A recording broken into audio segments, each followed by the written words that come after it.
The morning sun cast long shadows across the military base as Captain Sarah Mitchell stepped out of her Jeep. At 32, she had already seen more combat than most soldiers would in their entire careers. Her uniform was crisp, her boots polished to perfection, but it was her eyes that told the real story. They held the quiet confidence of someone who had earned every stripe on her sleeve through blood, sweat, and unwavering determination. The base was buzzing with activity. Soldiers rushed back and forth, preparing for the upcoming inspection. Word had spread that a high-ranking official would be visiting, though nobody seemed to know exactly who it would be. Sarah had been tasked with overseeing the preparation of the main briefing room, a responsibility that came with her recent promotion to captain. As she walked through the corridors, Sarah noticed the whispers that followed her. Being a female officer in a predominantly male environment wasn't easy, but she had learned to ignore the stares and comments. She had worked twice as hard as her male counterparts to reach her current position, and she wasn't about to let anyone's opinions diminish her achievements. The briefing room was a mess when she arrived. Tables were scattered randomly, chairs were stacked in corners, and the presentation equipment looked like it hadn't been touched in months. Sarah rolled up her sleeves and began organizing the space. She had always believed in leading by example, never asking her subordinates to do anything she wouldn't do herself. Sergeant Johnson, a burly man in his 40s, entered the room with a clipboard in hand. He had been on the base longer than almost anyone else and had a reputation for being tough but fair. "Captain Mitchell," he said with a respectful nod. "The colonel wants this place spotless before the VIP arrives. Any word on who we're expecting?" Sarah asked as she adjusted the projection screen. "Just that it's someone important from headquarters," Johnson replied. "Could be a general. Could be someone from the Pentagon. All I know is that everyone's walking on eggshells." Sarah continued her work, meticulously arranging the chairs in perfect rows. She had learned early in her career that attention to detail often made the difference between success and failure. In combat, a small oversight could cost lives. In peacetime, it could cost careers. As the morning progressed, more soldiers arrived to help with the preparations. Most of them worked quietly and efficiently. But Sarah couldn't help but notice Private Matthews, a young recruit who had only recently completed his basic training. He seemed nervous, constantly checking his watch and fidgeting with his uniform. "First big inspection, Matthews?" Sarah asked, trying to put the young man at ease. "Yes, ma'am," he replied, his voice slightly shaky. "I've heard stories about these high-level visits. They say one wrong move can end your military career before it really begins." Sarah understood his anxiety. She remembered her own first inspection as a young lieutenant, the way her heart pounded as she stood at attention while senior officers examined every detail of her uniform and equipment. "Just remember your training," she told him.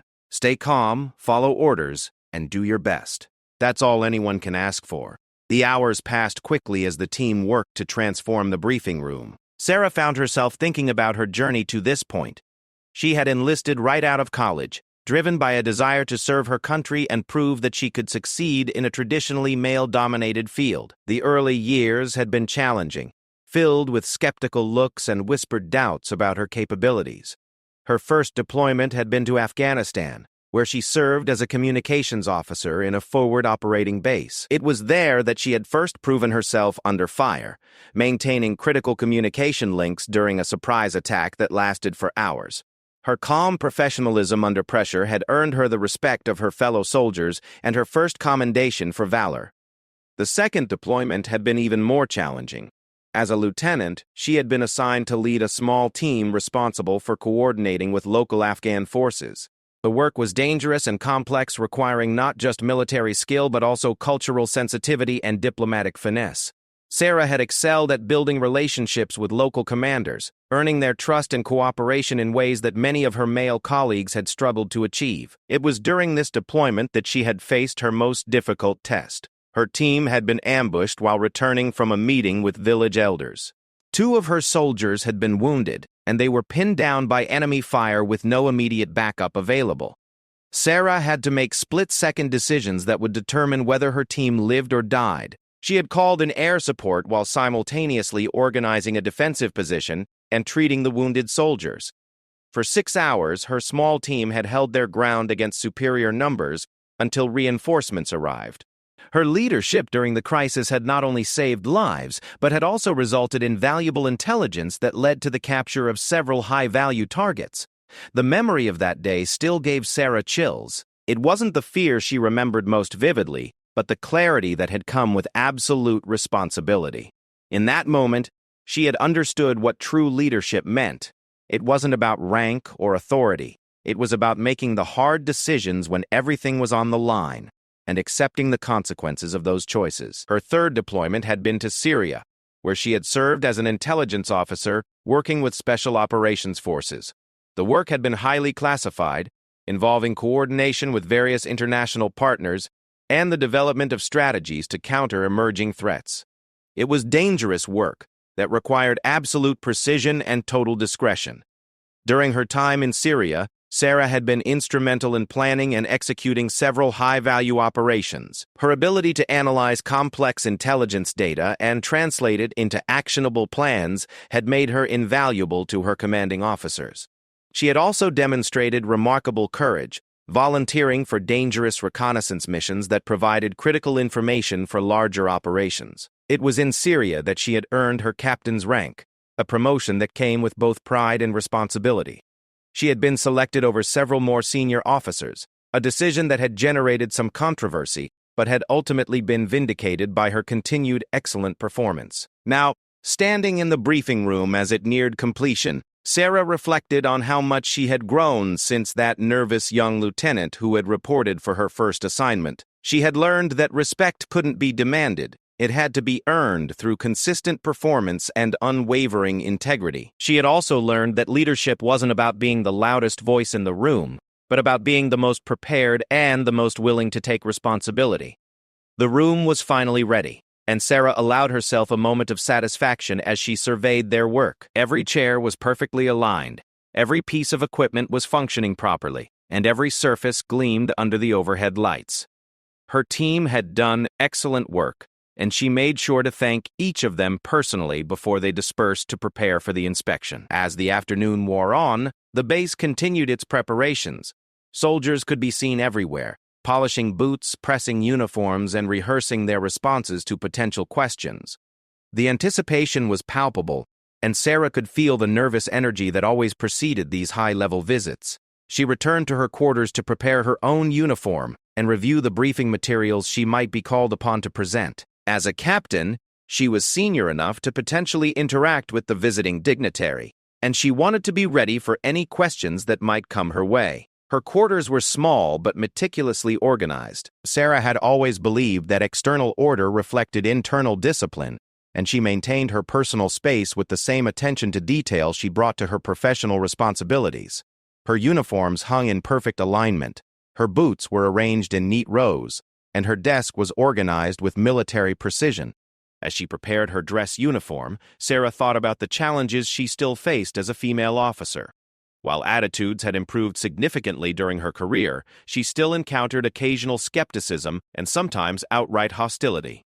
Some soldiers, particularly older ones who had served in earlier eras, still questioned whether women belonged in combat roles or leadership positions.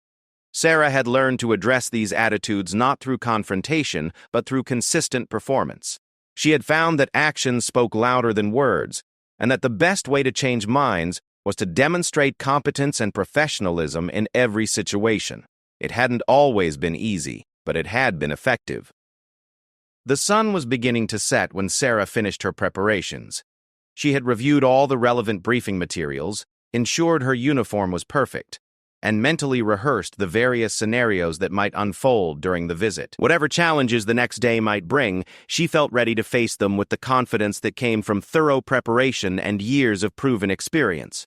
As she settled down for the evening, Sarah couldn't shake the feeling that tomorrow would be different somehow. High-level visits were always significant, but something about this one felt more important than usual. Perhaps it was the unusual secrecy surrounding the visitor's identity. Or maybe it was just the natural anxiety that came with these situations. Whatever tomorrow brought, Sarah knew she was ready. She had earned her rank through dedication and sacrifice, and she had proven herself time and again in the most challenging circumstances imaginable. No matter who walked through those doors, She would represent herself and her service with the professionalism and dignity that had defined her entire career. The base grew quiet as evening fell, but Sarah could still sense the underlying tension that permeated every corner of the installation. Tomorrow would bring new challenges and new opportunities, and she was determined to meet them with the same courage and commitment that had brought her this far. Little did she know that the next day would test not just her military bearing, but her very identity as a soldier and a leader. The visitor who would arrive at their base would challenge everything she thought she knew about respect, authority, and the true meaning of service. But tonight, as she prepared for sleep, Sarah Mitchell was simply a dedicated captain, ready to do her duty and serve her country with honor. The morning arrived with the sharp blast of reveille echoing across the base. Sarah had been awake for an hour already, having completed her usual early morning run and shower routine. She believed in starting each day with physical exercise, a habit that kept her sharp and ready for whatever challenges lay ahead. As she laced up her polished boots, she could hear the increased activity outside her quarters.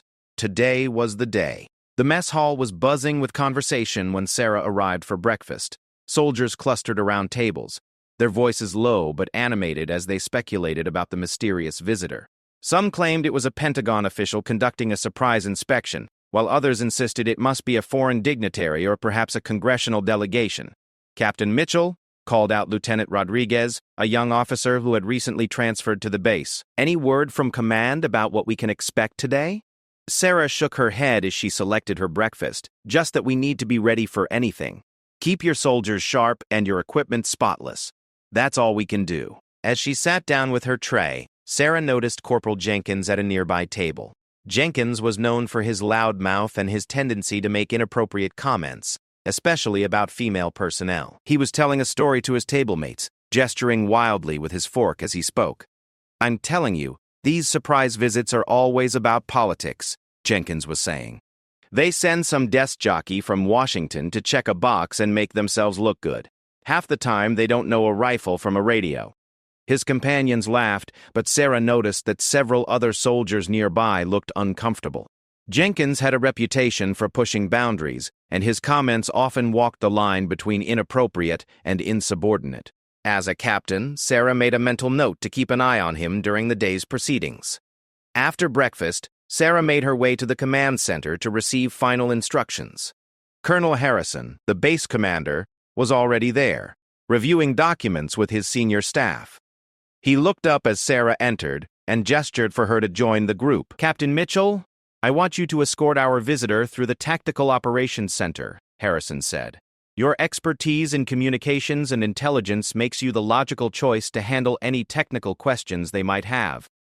"Yes, sir," Sarah replied. "Do we have any more information about who we're expecting?" Harrison's expression was unreadable. "Just that it's someone very important who specifically requested to see our operations firsthand. They'll arrive by helicopter at 0900 hours. I want everything perfect." As the briefing concluded, Sarah felt the familiar mix of anticipation and responsibility that came with important assignments. She had briefed senior officers before, but something about the secrecy surrounding this visit made her more alert than usual. She spent the remaining time before the arrival conducting a final walkthrough of all the areas she might need to show the visitor. The Tactical Operations Center was the nerve center of the base, filled with sophisticated communication equipment and computer systems that linked them to military installations around the world. Sarah knew every piece of equipment intimately, having helped design and implement many of the current protocols during her time as a communications specialist. As she checked the systems one final time, Private Matthews approached nervously. "Captain, I've been assigned to assist with the tour. Is there anything specific I should know?" Sarah smiled reassuringly. "Just follow my lead and answer any questions honestly. If you don't know something, say so rather than guessing. Military visitors appreciate honesty above all else." The sound of approaching helicopters interrupted their conversation. Through the windows, Sarah could see 2 aircraft circling the base before settling down on the landing pad. The first helicopter appeared to be a standard military transport, but the second was clearly a VIP aircraft, its sleek design and special markings indicating someone of significant importance. Within minutes, the command center's radio crackled to life, Ground control, this is Phoenix 1. Package delivered. VIP is en route to Command Center.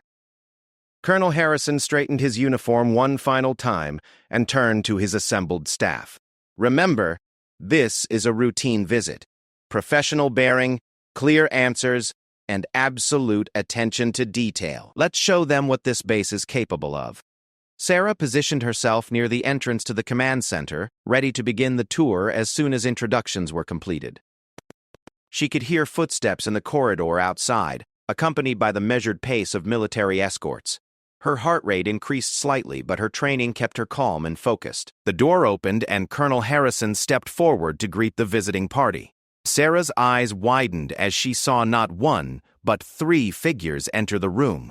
The person in the center was shorter than the others and wore a simple military uniform without visible rank insignia. The individual was flanked by 2 tall officers whose bearing and demeanor clearly identified them as senior military personnel. What surprised Sarah most was that the central figure appeared to be a woman, perhaps in her 50s, with gray-streaked hair pulled back in a regulation bun. Her uniform was immaculate but unremarkable, giving no immediate indication of her rank or position. The only distinctive feature was a small pin on her collar that Sarah couldn't identify from her position. Colonel Harrison snapped to attention. "Welcome to Forward Operating Base Delta, ma'am. We're honored by your visit." The woman nodded acknowledgement but said nothing.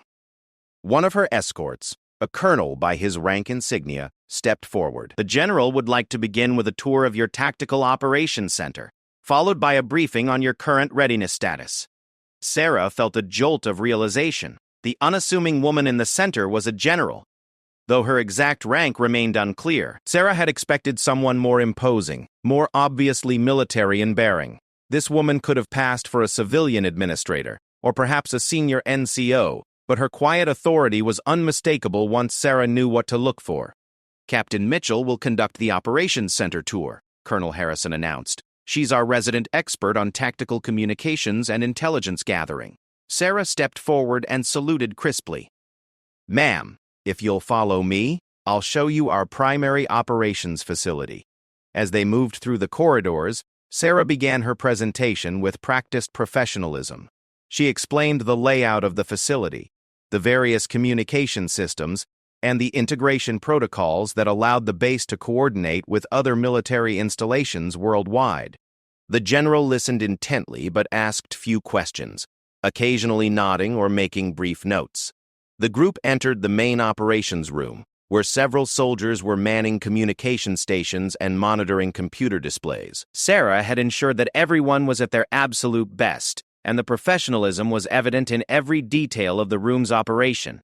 "This is our primary communication hub," Sarah explained. "From here, we can maintain real-time contact with units in the field, coordinate with allied forces, and provide intelligence support for operations throughout the region."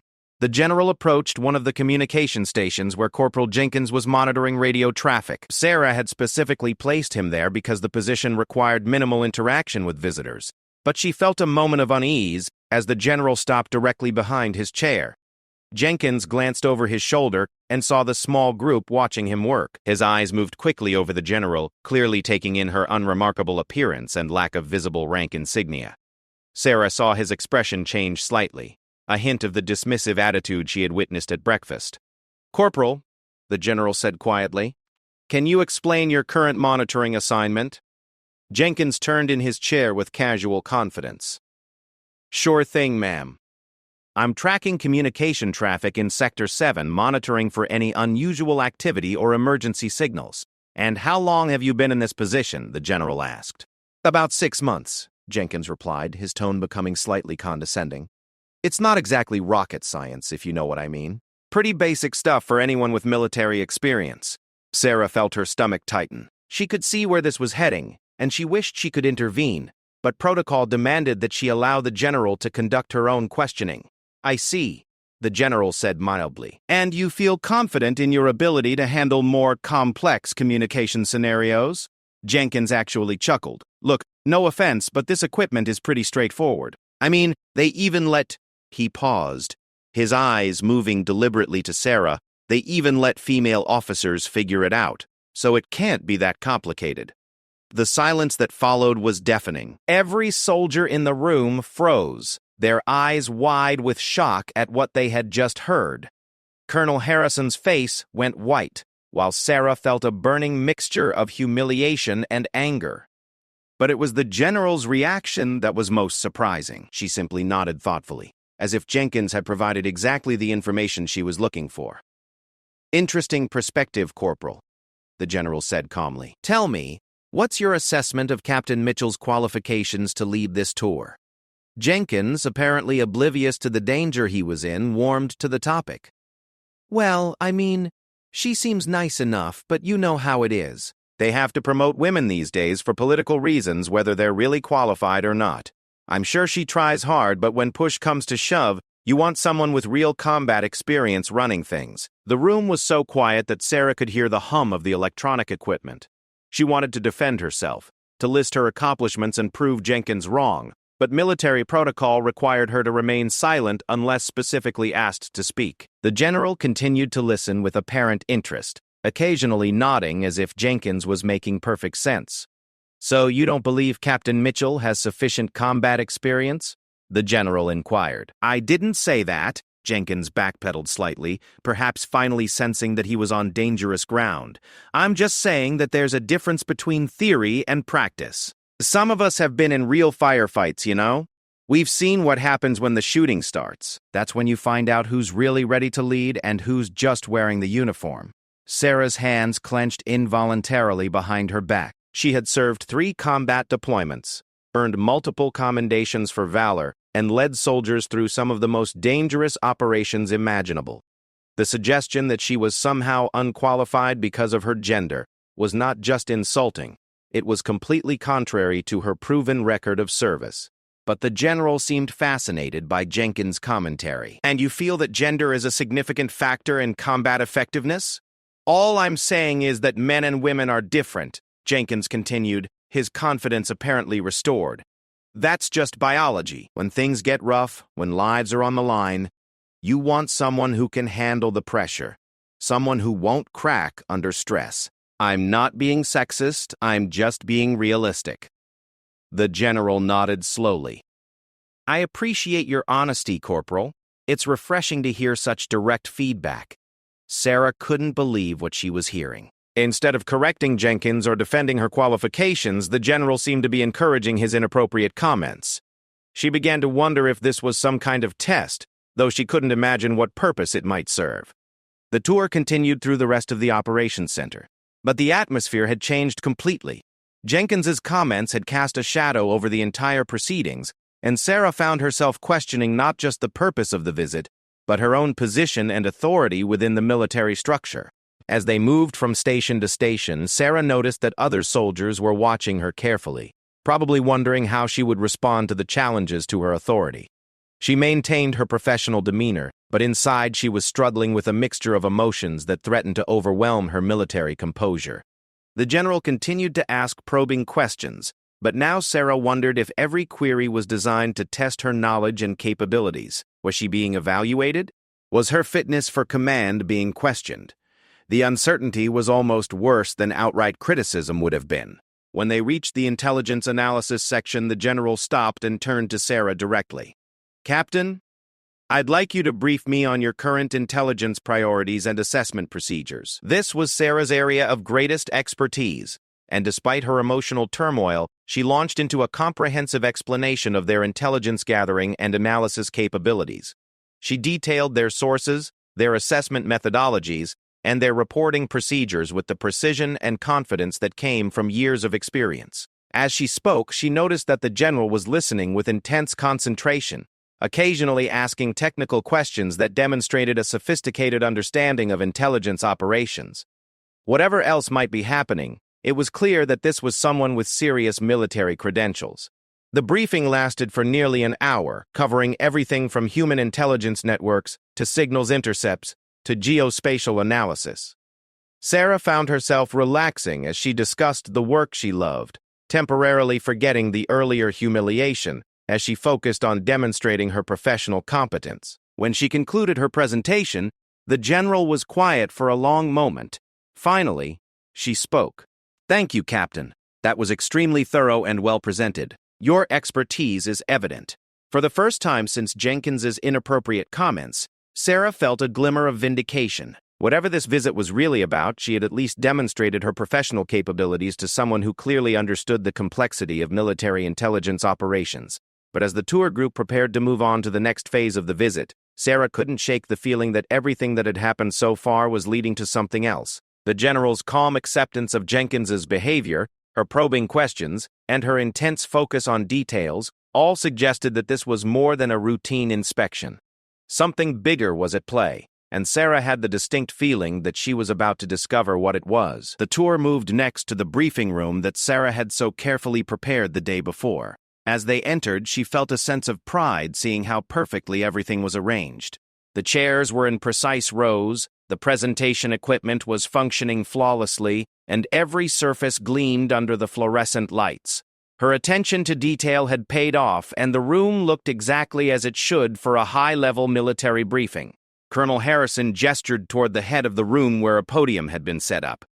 "Ma'am, we've prepared a comprehensive briefing on our current operational status and readiness levels. Captain Mitchell has assembled the materials you requested." Sarah stepped forward with her briefing folder, but the general raised a hand to stop her. "Before we begin the formal presentation, I'd like to have an informal discussion with some of your personnel. Understanding the morale and perspective of the soldiers is often more valuable than official reports." The request seemed reasonable enough, but Sarah felt a growing sense of unease. Given what had happened with Jenkins in the operations center, she worried about what other soldiers might say in an unstructured conversation with the visiting general. Colonel Harrison nodded and gestured to several soldiers who had been assembled for the formal briefing. "Of course, ma'am. We have representatives from various departments and rank levels available." Among the soldiers present was Corporal Jenkins, who had apparently been included despite his earlier inappropriate behavior. Sarah watched nervously as he positioned himself prominently among the group, his confident demeanor suggesting that he viewed the general's request as an opportunity rather than a potential minefield. The general moved casually among the assembled soldiers, asking questions about their duties, their training, and their opinions about base operations. Most responded with proper military protocol, giving crisp, professional answers that reflected well on their training and discipline. But when the general approached Jenkins, Sarah could see the smirk on his face that suggested he was preparing to share more of his opinions. She wished there was some way to intervene, but the informal nature of the discussion made it impossible for her to control the conversation without appearing to interfere with the general's assessment. "Corporal Jenkins," the general said, "you've been quite helpful in sharing your perspectives today. I'm curious about your thoughts on leadership at this base." Jenkins straightened up, clearly pleased to be singled out for attention. "Well, ma'am, I appreciate you asking. I think leadership is really about experience and proven capability under pressure. You can't just promote people based on politics or quotas. Real soldiers can tell the difference between someone who's earned their rank and someone who's just wearing the uniform." Sarah felt her face flush with anger, but she forced herself to maintain military bearing. The implication was clear, and everyone in the room understood exactly what Jenkins was suggesting. Several other soldiers looked uncomfortable, but none spoke up to contradict him. "That's an interesting point," the general replied thoughtfully. "Can you give me specific examples of what you mean?" This was the opening Jenkins had been waiting for, and he launched into his commentary with obvious relish. "Well, take Captain Mitchell here. I'm sure she's a nice person and all, but when you're in a combat situation, you want someone who's been tested under fire, someone who's proven they can make the hard decisions when lives are on the line." The general glanced at Sarah with an unreadable expression. "And you don't believe Captain Mitchell meets those criteria?" "Look, I'm not trying to be disrespectful," Jenkins continued, though his tone suggested otherwise. "But everyone knows that women get promoted faster these days because of diversity requirements. It's not their fault, but it means that traditional standards sometimes get relaxed. In combat, that can get people killed." The silence in the room was oppressive. Sarah could feel the eyes of every soldier on her, some sympathetic, others curious to see how she would respond. But military protocol required her to remain silent unless directly addressed by the general. She was trapped, forced to endure public humiliation without the ability to defend herself. Lieutenant Rodriguez, who had been standing near the back of the group, finally spoke up. "Sir, I respectfully disagree with that assessment. Captain Mitchell has an exemplary service record and has demonstrated exceptional leadership in combat situations. Jenkins turned to face Rodriguez with a condescending smile. Lieutenant, I appreciate your loyalty to your superior officer, but loyalty shouldn't blind us to reality. There's a reason why certain positions have traditionally been held by men. It's not about discrimination. It's about biological and psychological differences that matter in high-stress situations. The general continued to listen with apparent interest, occasionally nodding as if she found Jenkins' arguments compelling. Sarah couldn't understand why someone of such high rank would tolerate, much less encourage, such inappropriate commentary. She began to wonder if this was some kind of elaborate test, though she couldn't imagine what lesson was supposed to be learned. "Corporal," the general said, "you seem very confident in your assessment of combat readiness and leadership qualifications. Tell me about your own combat experience." Jenkins puffed up with pride. "I served one deployment in Iraq, ma'am, saw plenty of action and earned the respect of my fellow soldiers. That's where you really learn what military service is about." "And Captain Mitchell's combat record?" the general inquired. "Well, I'm sure she's been deployed," Jenkins said dismissively, "but desk jobs and support roles aren't the same as being on the front lines. There's a difference between being in a combat zone and being in combat." Sarah's hands were clenched so tightly behind her back that her knuckles had turned white. The suggestion that her combat service had somehow been less legitimate than his single deployment was almost more than she could bear. She had earned multiple commendations for valor, had led soldiers through some of the most dangerous operations of the recent conflicts, and had proven her courage and competence time and again, but the general seemed fascinated by Jenkins' perspective. "So you believe that combat experience is the primary criterion for military leadership?" "Absolutely," Jenkins replied confidently. "Everything else is just politics and paperwork. When bullets start flying, you find out who's really qualified to lead." Private Matthews, who had been standing quietly near Sarah, shifted uncomfortably. As the youngest soldier present, he was clearly struggling with the tension in the room. Sarah noticed that he kept glancing at her with what appeared to be sympathy, but he was far too junior to speak up in such a setting. The general turned her attention to Matthews. "Private, you're new to this base. What's your assessment of the leadership you've experienced here?" Matthews looked terrified at being put on the spot.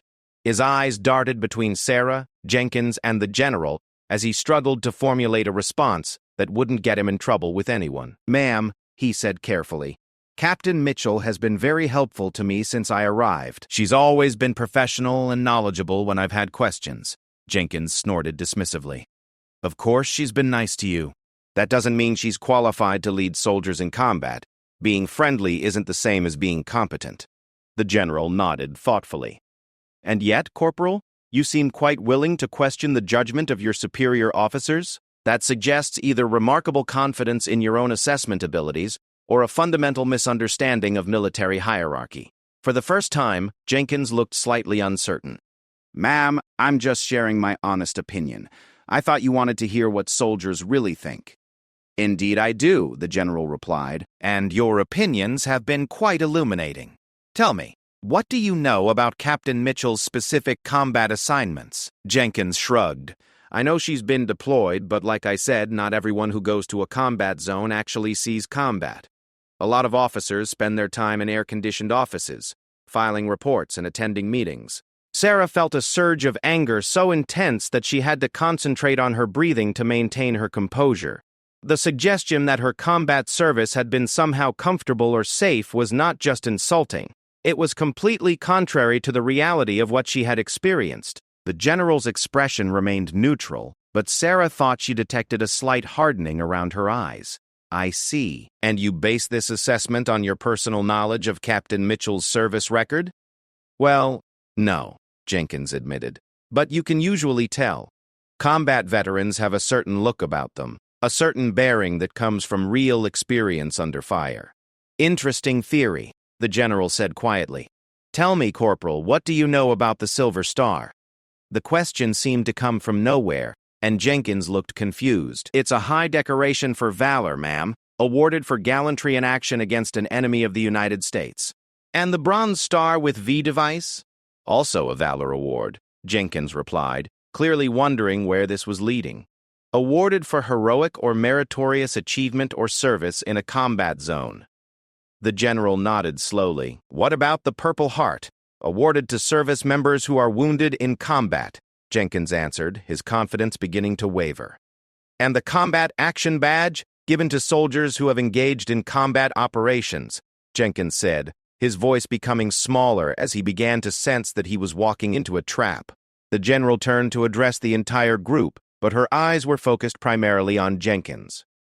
It's fascinating how we make assumptions about people based on superficial observations. We see someone who doesn't fit our preconceived notions of what a warrior should look like, and we dismiss their qualifications without bothering to learn the facts. She paused, letting her words sink in before continuing. Captain Mitchell, would you please step forward? Sarah moved to the front of the group, her heart pounding as she wondered what was about to happen. The general's tone had shifted, becoming more formal and commanding, and Sarah could sense that something significant was about to occur. Ladies and gentlemen, the general announced, allow me to properly introduce Captain Sarah Mitchell. During her 3 combat deployments, she has been awarded the Silver Star for gallantry in action, 2 Bronze Stars with V devices for valor, the Purple Heart for wounds received in enemy action, and the Combat Action Badge for direct engagement with enemy forces.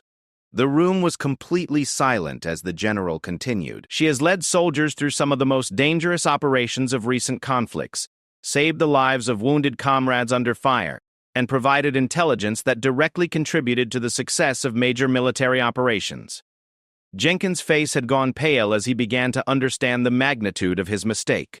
The other soldiers in the room were staring at Sarah with new respect, clearly impressed by the credentials they were hearing for the first time. Her combat record, the general continued, includes 6 months serving in forward operating bases in Afghanistan, 8 months in Syria coordinating with Special Operations Forces, and 4 months in Iraq leading intelligence-gathering operations in hostile territory. The general paused again, her eyes moving around the room to make sure everyone was paying attention. She has been wounded twice in combat, once by shrapnel from an improvised explosive device, and once by small arms fire while leading her soldiers to safety during an ambush. Sarah stood at attention, trying to process what was happening. She had never expected her service record to be revealed in such detail, and the formal recognition of her achievements was both gratifying and overwhelming. Captain Mitchell, the general said, has proven her courage, competence, and leadership abilities through years of exemplary service under the most challenging conditions imaginable. Her promotions have been earned through merit, not politics, and her qualifications are beyond question. The general's gaze settled on Jenkins, who looked like he wanted to disappear into the floor. Now, Corporal, I'm curious to hear your revised assessment of Captain Mitchell's qualifications for military leadership. Jenkins opened his mouth, but no words came out. He seemed to be struggling with the realization that everything he had assumed about Sarah was not just wrong, but spectacularly wrong. His earlier confidence had evaporated completely, replaced by the dawning understanding that he had made a fool of himself in front of a general. I didn't know, he finally managed to stammer. I apologize, ma'am. I was out of line. The general's expression remained stern.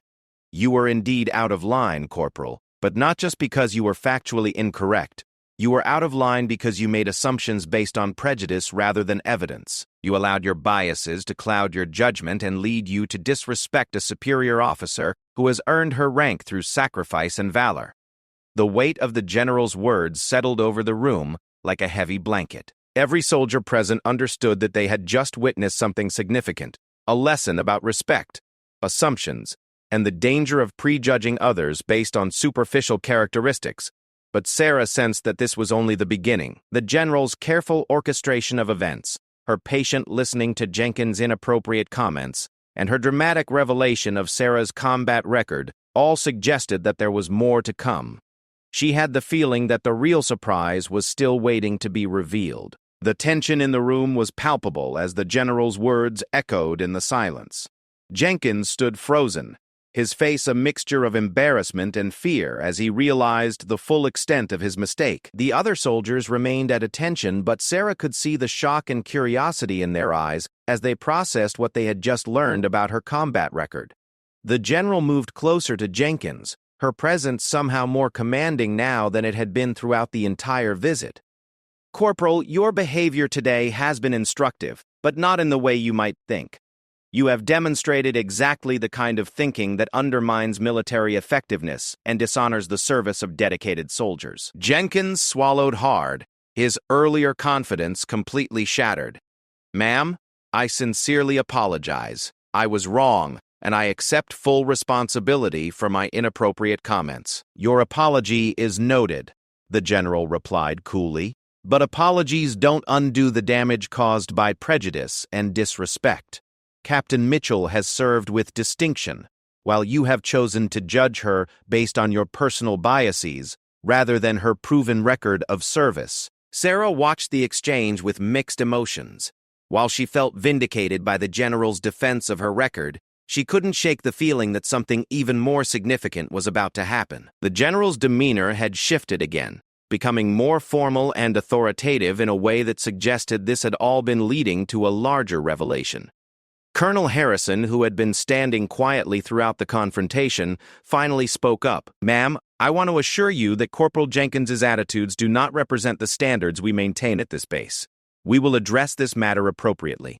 The general turned to face Harrison, and for the first time since her arrival, she smiled slightly.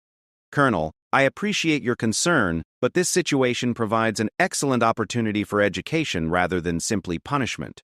Sometimes the best lessons come from unexpected moments. She paused and looked around the room, making eye contact with each soldier present. What you have all witnessed today is a perfect example of how assumptions and prejudices can blind us to the truth. Corporal Jenkins saw Captain Mitchell and made immediate judgments based on her gender rather than taking the time to learn about her qualifications and experience. The general moved to stand beside Sarah, and suddenly her entire demeanor changed. Her posture became more erect, her bearing more commanding, and her voice took on the unmistakable tone of ultimate military authority. But Corporal Jenkins wasn't the only one making assumptions today, she continued. I suspect that many of you have been wondering about my own qualifications and wondering why someone of apparently junior rank would be conducting this inspection. Sarah felt a chill run down her spine as she began to sense what was coming. The general's transformation was dramatic, as if she had been holding back her true authority throughout the entire visit. The quiet, unassuming woman who had arrived that morning was revealing herself to be something entirely different. Allow me to properly introduce myself, the general said, her voice now carrying the weight of absolute command. I am General Patricia Hayes, chairman of the Joint Chiefs of Staff. The effect of these words was instantaneous and dramatic. Every soldier in the room snapped to rigid attention, their eyes wide with shock and disbelief. Colonel Harrison's face went completely white as he realized that the most senior military officer in the United States had been observing his base for the entire day. Sarah felt her knees go weak as the full impact of the revelation hit her. The chairman of the Joint Chiefs of Staff was a 4-star general, the highest-ranking military officer in the country, and the principal military advisor to the president. She had just spent the entire day being personally evaluated by the most powerful person in the American military. General Hayes continued speaking, her voice now carrying the full authority of her position. I came here today not for a routine inspection, but to personally observe how this base operates and how its personnel interact with each other. What I have discovered has been both enlightening and deeply concerning.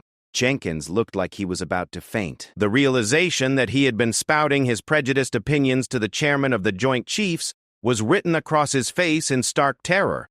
He began to sway slightly, and Private Matthews instinctively moved closer to catch him if he collapsed.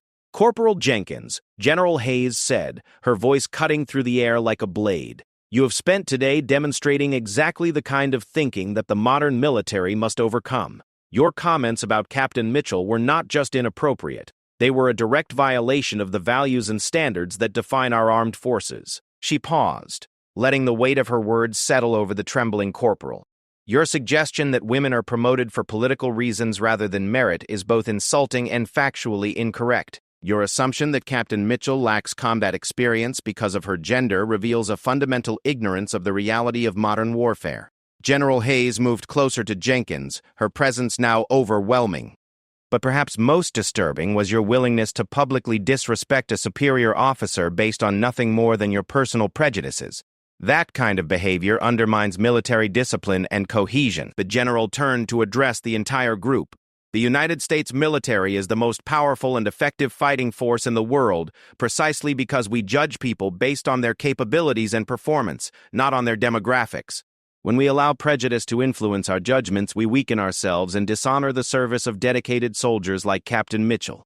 Sarah stood perfectly still, overwhelmed by the surreal nature of the situation. That morning, she had been a captain preparing for a routine inspection. Now she found herself at the center of a lesson being delivered by the highest-ranking military officer in the country. General Hayes continued her address, her words carrying the authority of decades of military experience. Throughout my career, I have seen countless examples of soldiers who defied stereotypes and exceeded expectations. I have served alongside women who displayed courage that put their male colleagues to shame, and I have witnessed men who demonstrated the kind of compassion and intelligence that some would consider feminine traits. She looked directly at Sarah. Captain Mitchell represents the best of what our military can be. She has proven herself in combat, demonstrated exceptional leadership under pressure, and earned every decoration and promotion through merit and sacrifice. She is exactly the kind of officer our military needs more of, not fewer. The general's attention returned to Jenkins, who was visibly trembling. You, Corporal, represent the kind of thinking that holds us back. Your prejudices not only disrespect individual soldiers, but also weaken the entire military by preventing us from utilizing our full potential. Colonel Harrison finally found his voice. Ma'am, I want to personally apologize for Corporal Jenkins's behavior. This is not representative of the standards we maintain, and I assure you that appropriate action will be taken.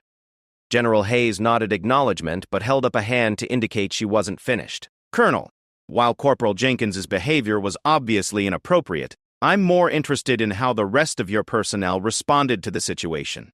The silence that greeted his comments was almost as concerning as the comments themselves. She looked around the room at the assembled soldiers. When we witness prejudice and disrespect, we have a duty to speak up. Silence in the face of injustice makes us complicit in that injustice.